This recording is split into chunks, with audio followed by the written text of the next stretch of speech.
Hello and welcome to episode 28. If you are a returning viewer, then hi, welcome back. And if you are new, then my name is Mel and I am a yarn dyer living on the Orkney Islands off the north coast of Scotland. And that always confuses me every single episode. But I am a yarn dyer and I live Scotland, an island. That's me. So I'm being really unprofessional today. I have 3 finished objects, knitting wise, and this is a crafting podcast if you're new here. I do knitting, I do sewing, I do whatever kind of strikes my fancy. But I have 3 new finished objects, knitting wise.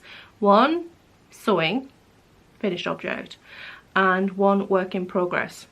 But first of all, one of my finished objects, knitting wise, is not here because it was a gift from my mum. And I have recorded some footage before Christmas, because it was a Christmas gift, of the finished object. So I will be inserting it at some point in the episode. My other 2 finished objects are both pairs of socks. But one pair was a Christmas gift from my husband. So they have been worn since Christmas, obviously. I do have them here. And the other finished object was a pair of Christmas socks for myself, which I finished in time for New Year, not Christmas. And again, they have been worn since then, so they're not brand new either. And my sewing finished object has obviously been worn since I made it. It has been washed yesterday, but it hasn't yet been ironed, so you'll just have to bear with me for the next 20 minutes or so.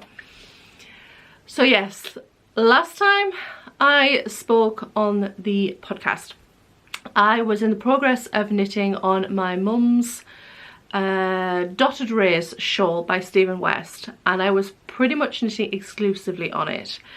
And I finished it. It was fabulous. I got it finished before I went off to visit mum before Christmas over the other side of the water. I had to go to the mainland because island here, not island, mum, and took it over. So I did record some footage. So I think what I will start off with is inserting the footage of that finished object, because it is pretty, it was just fabulous and I loved making it. I loved every single minute of making it, and I would definitely knit another Stephen West Dotted Rays shawl. In fact, I have plans for some hand spun yarn when I have spun it up to knit to the same shawl, because I think it'll look fabulous in kind of a faded gradient thing going on. But I will put that footage in here now, and please excuse the fact that it has really poor late at night artificial lighting, because I think it was the night before I was actually catching the ferry the next morning. So I will be back after Past Mel has told you all about it. Hello, this is Past Mel, and yes, it is night time, yes it is late, and yes the lighting is rubbish because I'll be going to bed in about 10 minutes time. But I wanted to show the Dotted Rays shawl that my mum should have received by now at Christmas, and I want to show it in its full glory. So I'm going to make sure I show this the right way around, because there is a right side and a wrong side. I just need to have a look which one is on show. Right, okay, that's the right side, I think. Yeah. Okay, so this is the Dotted Rays shawl by Stephen West. So we'll start at that end and we'll work along, and we will work along some more, and we can work along some more all the way to the end. And I am not really going to be able to show it in its full glory, but I will do my best to show it pretty well, like that. You can just about see me over there. I loved working on this. I may not wear much in the way of bright colours, but I thoroughly enjoyed knitting bright colours and working and transitioning from one to the other. I especially loved the lime and pink at the beginning and fading into the pink and the orange. I just really loved it, and I loved the pattern. It was really nice to knit on. I knit this exclusively. I didn't work on anything else, even though I have other things to work on. I just enjoyed knitting on it so much. The pattern is the Dotted Rays Shawl by Stephen West, and I can highly recommend it. It has a lot of garter and eyelets, large eyelets in the design, and they're very cleverly made and very simply made, using a series of yarn overs and short rows. And in doing the short rows, this is how you get these wedges of colour, by using all these short rows. But they're not complicated short rows. There are no wraps or anything. The short rows are placed where the eyelets are, so you don't have to do any wrap and turns. It's just turning. It's very well thought out, like all of Stephen West's designs. The edge is an I-cord edging, and whilst I was knitting it, the edges, basically the top edge all the way along, and how many edges have we got on here? Yes, the top edge, as I knit it, what I did was, instead of just knitting a regular I-cord edge, is you knit 3 on one side, and then when you come back on the other side, you slip those 3 stitches with the yarn held in front, and then you turn your work and you knit those 3 stitches again to create the I-cord edge. And I got a tip of somebody in the comments section of one of Stephen West's videos when he's talking about making I-cord stretchier, and what she said she did was she put yarn overs in between the knit stitches on the I-cord, and then when she slipped the stitches on the way, when she came back, is you drop those yarn overs, and that makes a much stretchier I-cord edge, which is what I did. So all this top edge, instead of being quite stiff and taut, it's got a bit of stretch, not overly stretchy, but like I put, instead of having just 3 stitches, I would knit a stitch, yarn over, knit a stitch, yarn over, knit a stitch, and then carry on with the pattern. And then when I came back, instead of just slipping those 3 stitches, I would slip a stitch, drop the yarn over, slip the stitch, drop the yarn over, and slip the last stitch. Very, very simple, and I did that on both ends as I got to them, which you don't get to one of the ends very often because of the short rows. When I came to finish it, I just did a regular I-cord edge, as the pattern stated, based upon Stephen West's instructions. I didn't add any other yarn overs because I didn't need it. A yarn over cast off, in my opinion, has got a lot more stretch anyway. It's just when you're knitting an I-cord edge, during your knitting, it can get quite tight. The yarns that I've used is a mini set of minis, a minis yarn advent that I got from the Dye Shack, I don't know, 3, 4, maybe 4 or 5 years ago, as a Christmas advent calendar, a yarn advent calendar. And although I loved the minis and loved the calendar, I don't wear a lot of bright colours. I wear more dull or dark or dual toned, not neon brights. But my mum has a lot more bright coloured clothing in her wardrobe, and generally speaking she wears lighter, brighter colours than I do, unless she's wearing black. But generally she'll wear more like blues and things like bright blues and purples and stuff more than I will. So this is going to go perfect in her wardrobe, or I thought it would do, and I hope she likes it. So yes, that is the Stephen West shawl, the Dotted Rays shawl rather, by Stephen West. And yes, by now Mum should have received it for her Christmas present. Hi, and I'm back again. So hopefully I remembered to record everything back at the beginning of December or whenever it was. Anyway, next finished object, I'm going to show you my Christmas sparkly socks that I knit. They were not ready for Christmas, unfortunately, but they were ready in time for New Year. They were pretty close. I think I'd finished one sock for Christmas, but not both. So these are super duper sparkly, these socks, and I'm really pleased they are showing up on the camera, because sometimes the camera struggles to pick up sparkle yarns. So I used 2 different yarns for this. Obviously I've used a contrast toes and heels, and I've used a sparkle yarn which has a stellina sparkle, and the main body of the sock actually has lurex in it. So the main yarn is this yarn, which I still have quite a bit of. Let me just get this to focus.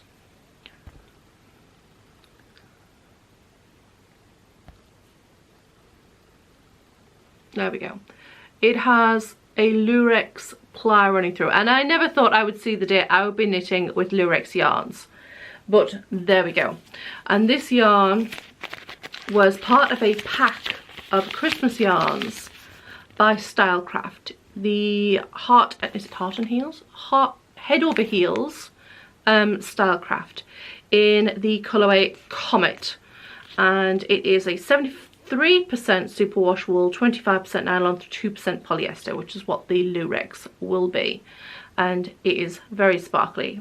It was one of 4 in the set, which I believe I showed on the last episode. The contrast toes and heels, I've used a indie dyed yarn on a merino nylon stellina base, whereas this has gold lurex in it. This has silver stellina in it, but it's fine because it just sparkles alongside and works really well. I did look at a plain yarn to go with this and decided to go with the sparkle instead, and I will use the rest of the yarn probably with a plain burgundy, maybe next Christmas or the year after. Whenever I usually get time to knit 1 pair of Christmas socks every year, although last year I did do 1 each for my husband and myself. The stellina based sparkle indie dyed yarn is upside down.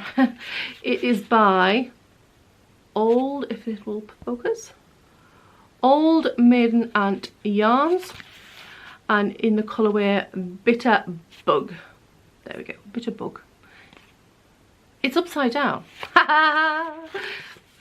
Okay, so the logo goes that way, but the label is that way, and it is in Bitter Bug. And I bought this way back at Edinburgh Yarn Festival several years ago, and I fell in love with this particular green. I had no plans for it.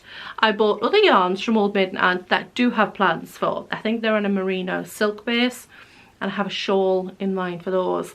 But this one I just absolutely adored the colour. I love a good rich semi-solid semi-solid tonal cool green, and I think I only used 8 grams of this for the contrast toes and heels on these socks, which is really rather good, so I have most of this left. The sock itself is just a basic vanilla sock with a few tweaks to what I would normally do.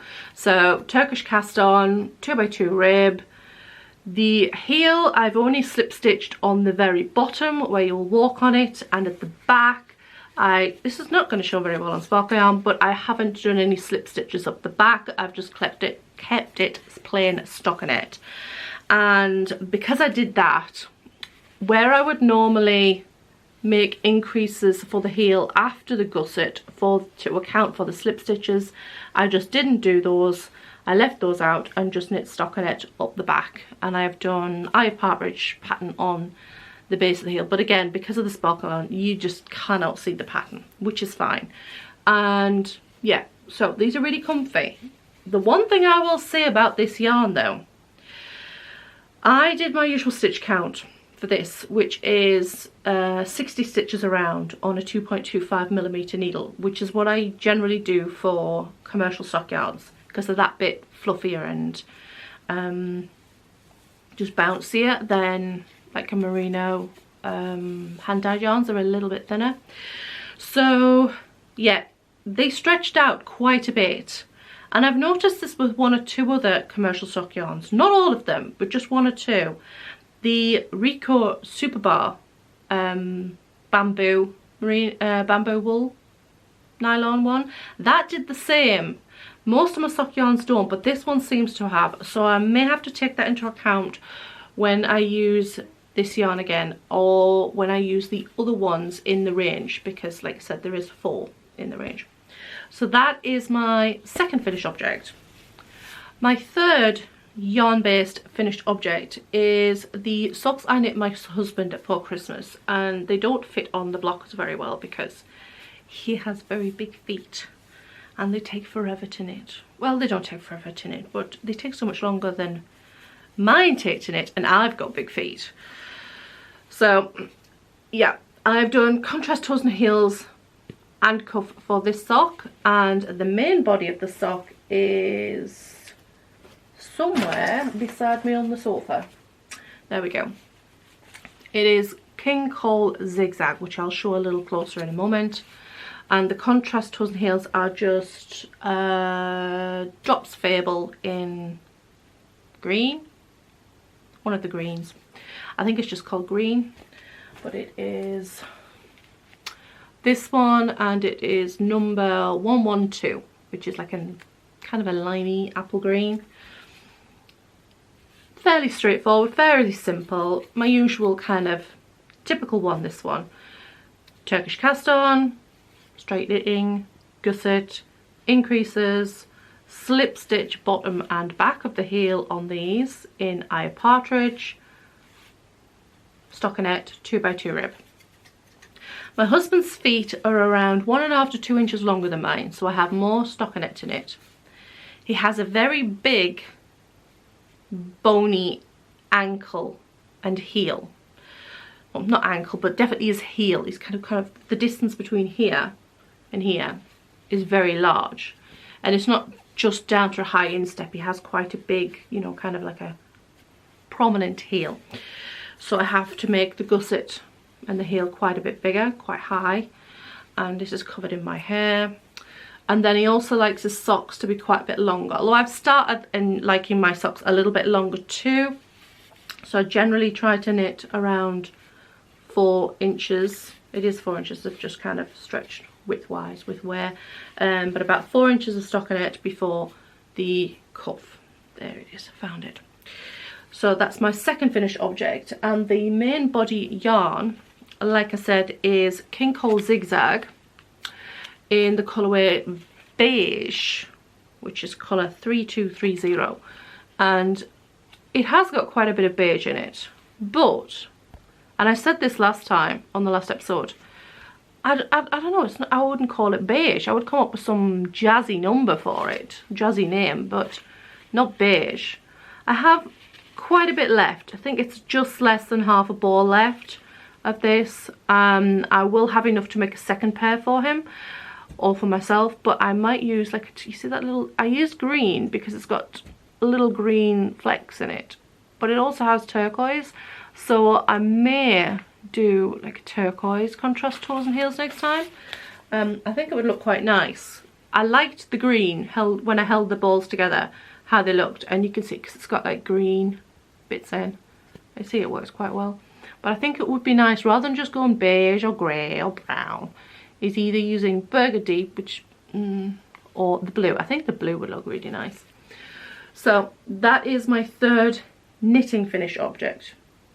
I have one yarny work in progress, and then I have one sewing one. I think I'll finish with the yarn first. Okay, I'll just grab that. This one was supposed to be another Christmas present for my husband, and unfortunately I only got one finished before Christmas, so it will have to be a very late Christmas present. But again, my usual sock recipe: contrast toes and heels in black, no cuff, because I'm not going to have enough. The main body of the sock, I have micro striped black randomly, which you can see here, and I just thought this yarn looked kind of like chopped up licorice all sorts. That's why I chose to do black contrast toes and heels and black micro stripes, again like licorice all sorts. The main body of the sock is knit in this yarn, which, if I will focus, is beautiful. I might have to have a pair of socks with pink contrast toes and heels with this. Black. But the main body of the sock yarn is this one, which is Superbar or Superba Vintage by Rico, and the colourway is number 5, which I think is just called Multi. something like that. It doesn't have a fancy name, but yeah. And it's quite kind of fluffy and squishy, this one. I mean, as far as I'm aware, it's just a wool, typical, yeah, 75% virgin wool, 25% polyamide yarn, but it does have a nice feel and texture to it. The only things I've changed to my regular vanilla sock recipe, so texture cast on and so on and gusset, is the heel, which is looking really baggy because of the way I've made it. It has a slip stitch eye partridge section on the bottom, but up the back what I have done is garter. I've done a garter ridge heel instead, so it's quite stretchy and kind of, you know, like that. And consequently I have not done the extra increases after the gusset to account for slip stitches up the back, because I haven't done slip stitches up the back. But since my husband generally wears his socks just on an evening with slippers and stuff on in the house, I decided there was no need for the extra reinforcement on the back of the heel. And also with it being kind of a bouncy, stretchy ridges, it will also fit over his large heels quite nicely too. I may have knit them a smidgen long. He did try this one on, and although it fits, I would say it's maybe half an inch longer than I would like. But with a couple of washes, it'll, you know, it'll shrink down perfectly fine. And I've just got a little Christmas tree progress keeper that I made on the top of there. But I have the second one that I have to knit for that, and I probably won't show these again until the other one is finished. So yeah, that's all of my works in progress. I'm actually going to do a video probably next week of a make 9 for 2022. I haven't done that for a couple of years, and I know it's kind of fell out of favour the last couple of years. I don't know if it's just with, like, you know, pandemic and everybody being a bit overwhelmed, or maybe it's just fallen out of fashion, I don't know. But I think I'll do a make 9 video with all the things I would like to knit, hopefully next year, although obviously I'm not going to get them done, but the ones I would really like to do. There may be a few honourable mentions in there, because so far I've whittled it down to about 18. So that's quite a lot, and I'm never going to get all those done. And there may be a few objects on there that have been on my list for a few years, and I also have the yarns for pretty much all of them. It's bad. So I have one sewing object to show you, and then I have some life news stuff, shop news stuff, and I also have some Christmassy acquisitions. Not many, because I restrained myself. So my first, well, not my first, my only sewing finished object is a Christmas blouse I made for myself and spent most of Christmas Eve afternoon making, because obviously I had nothing better to do on Christmas Eve. But it's Christmassy fabric, and I wanted to wear it on Christmas Day, so I spent most of my Christmas Eve doing it. And it is this blouse, or shirt, or top, or whatever you would like to call it, in this wonderfully Christmassy plaid, which is not just your typical tartan. It is a plaid, and it is red, and it is green, and it is fabulously festive. It has kind of 3/4 sleeves. They look short sleeve, but the shirt itself is quite wide, and therefore the sleeves are a 3/4 sleeve. And the pattern I used for this is a fabulous pattern. I kind of based it on the principle of this pattern rather than following it exactly, and it is the zero waist gather dress. This one by, I'm going to have to turn around to read this, by Birgitta Helmerson. And I bought size 2, which is the larger sizes, because I thought I have more flexibility with that. Yes, so it's the zero waist gather dress, and the principles of this is that you take a length of fabric, and I think you start out, it's based upon a 3 meter length of fabric. Is it 3 meters or 4 meters? It could be 4. Bear with me. and you take that length of fabric and you cut it in a certain way. It's 4 meters. I didn't have 4 meters. In fact, my dress fabrics that I have got a big pile up beside me, I only tend to buy 3 meters of fabric for a dress. But the zero waste gather dress is very, very oversized. So it shows you how to cut the yarn, the fabric, and you can adjust for different lengths of fabric, different widths of fabric, because it's basically a principles of how you cut the fabric, your piece of fabric, to make all the pattern pieces you need. And they're all basically rectangles, other than a couple of pieces which you have a template for like the neckline. And the idea is that you use up every scrap of fabric. In fact, the only bits of fabric I had left from this was bits of fabric that you use as decorative pieces on the finished object, which I didn't bother with. They're just 2 little triangles, which is the bits you cut out for where the neckline is, and that's all I had left over. I made a blouse, so I used the principles and I lengthened the bodice and made gather sleeves instead. And I just used the principles used in the pattern to make a new sort of a layout for the pieces that I needed for this shirt. And it worked really, really well. There are things I would change, and using a Christmas design as a kind of a wearable muslin, as it were, I can see where I would make changes when I come to make the next one. So I made the neckline and the facing and everything as the pattern stated, but I didn't make it actually physically opening. I've stitched down the front part where you would have buttons. I haven't added buttons. I wasn't going to spend Christmas Eve sewing buttons on. I will make that slightly different. I don't know if I want to make it a little lower. I'm not sure. When I make the dress, I will probably make it functional, the buttons. Not 100% certain, but quite possibly. I have seen people wearing them as like an overdress, like an overshirt, jacket type thing, which would be really nice. Oh, we've got some very strange lighting in here today. It's winter lighting. There's a cloud come over now.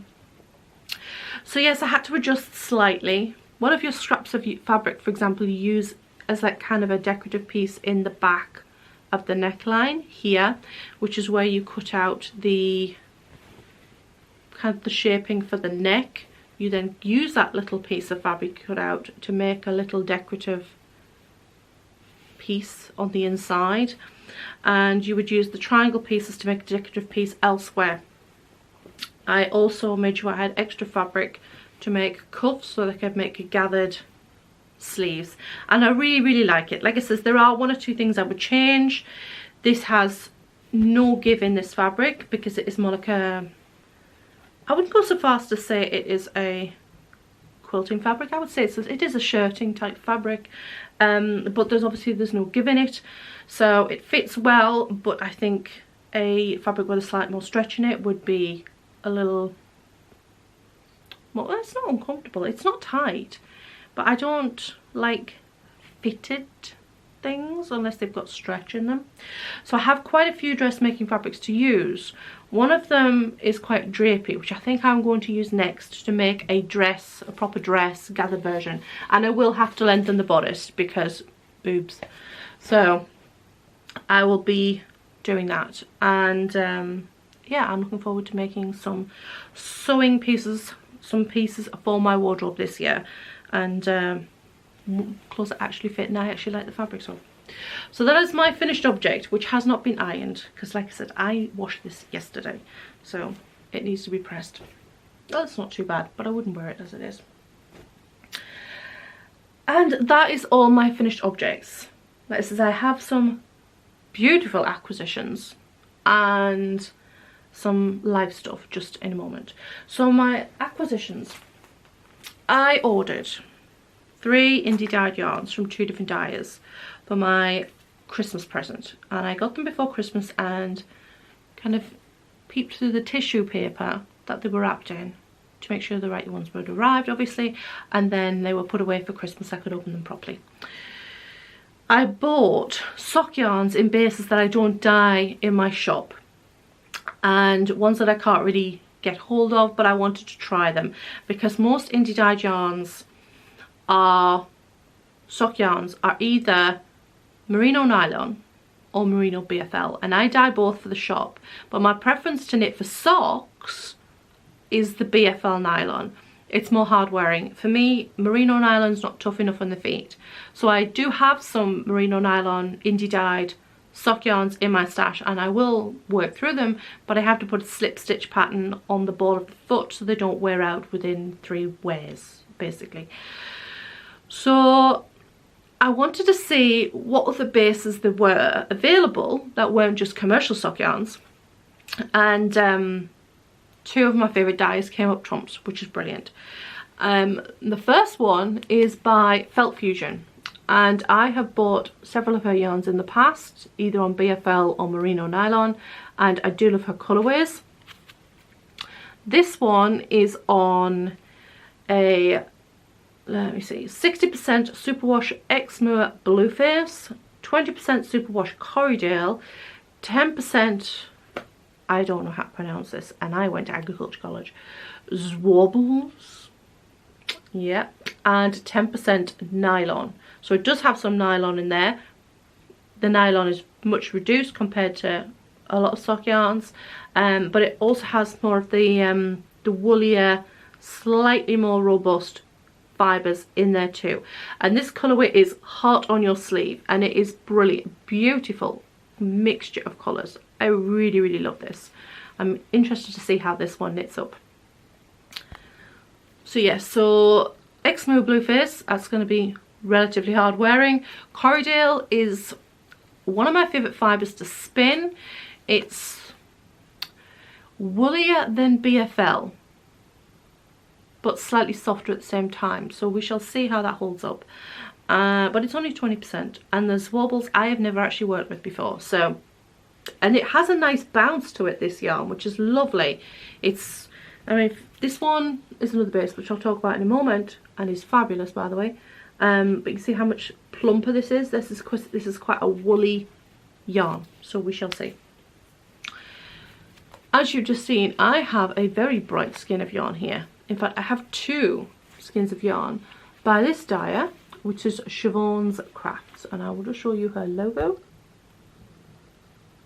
And she makes beautiful, very bright, a lot of pastels actually in her shop, kind of bubbly gum colours, and I love her colourways. They're very, very bright. I would probably not wear them in a piece of clothing for myself because I don't wear bright colours like I've spoke before, but on my feet I'm all for that. The first one is Gingerbread House, and it is this beautiful milky chocolate colour through most of it, and then it also has this speckly neon end or section to the skin as well. It's gonna knit up absolutely stunning, this. And the first time I saw it on her grid, I was like, oh, I have to get some of that. So when she had a update, I was there within half an hour, and it did sell out quite quickly of this. It was the last of her before Christmas updates, and it has some lovely dark speckles on there too. The second skein is called Orange Popping Candy, and it's very similar again. You've got this tonal bright neon orange as your main colour, and then it has sections of these wonderful neon popping speckles on the white sections of the base. And the base is a 85% superwash Polwarth, 15% nylon. And again, Polwarth is another one of those yarns I do love to spin with. I would say it's somewhere between merino and nylon, similar to Corriedale. And in fact, I would say Polwarth is very similar to Corriedale. So I'm interested to see how these spin up. And because these are spun of a more of a tight spin than the woollier Felt Fusion yarn, it should work up quite nicely. We shall see how hard wearing it is, but I'm looking forward to knitting those. So briefly, life stuff. I've already spoke about next week's episode, or extra kind of video will probably be my make 9 and knitting plans for the coming 12 months. I'm also in the middle of tax season. It is tax season in the UK. It is due at the end of the month. Of course I've left everything at the last minute. I always do, every single year. But it'll be fine. We're fine. We're fine. We're fine. It is my birthday month. It is my birthday in 2 days' time, in fact. It's this weekend. I have got not big plans. I have little plans, little homely plans for fabulous food. I'm thinking pecan pie, baked mashed potatoes, creamed corn. Not sure what else, but there'll be nice food. I will rope my husband in to make most of this. Yes. But because it's my birthday weekend, I thought I would do a birthday sale in the shop. So that's what I've done. I reopened my shop the other day after the new year, after Christmas and New Year, and I have reduced all of my yarns down 20% through the month of January. I want to kind of just you know, give something. I don't know, that sounds really weird, but you know, make just, I don't know, be just a nice after Christmas prezzy thing for my customers and my followers on YouTube and Instagram and all that goodness. So you don't have to put any codes in, there's none of that. I've just basically just reduced everything in the shop to make everything nice and easy, and I'm going to do that through the month. And I have a lot coming up this year, so I'm not sure when my next dye session will be. So yeah, there won't be anything going, there'll be no yarn shop updates certainly through the rest of this month, because I have tax season. Yeah, taxes, all the life stuff. I don't think there's, I don't know, we have a lot of plans for growing things again this year. If you don't know, we live on a small holding, so we grow a lot of our own vegetables. We did really well with like pumpkins and squash last year, and yeah, I really want to grow those again. So we have a lot of the planning stages to do, but January is usually kind of a quiet month. It's tax month, but at the same time it's quiet. There's not a huge amount of everything else going on. And then February tends to be a bit the same. You get kind of taxes out the way. I don't know, maybe I'll vlog in February. I might do that, you know. I might do some vlogging, like Vlogmas or like Vlogtober. I think I did Vloguary one year. I may be imagining that. Did I do Vloguary? I did in August. I did a Vlogust once. Maybe you did. Anyway, I might do Vloguary. I've just made that up now.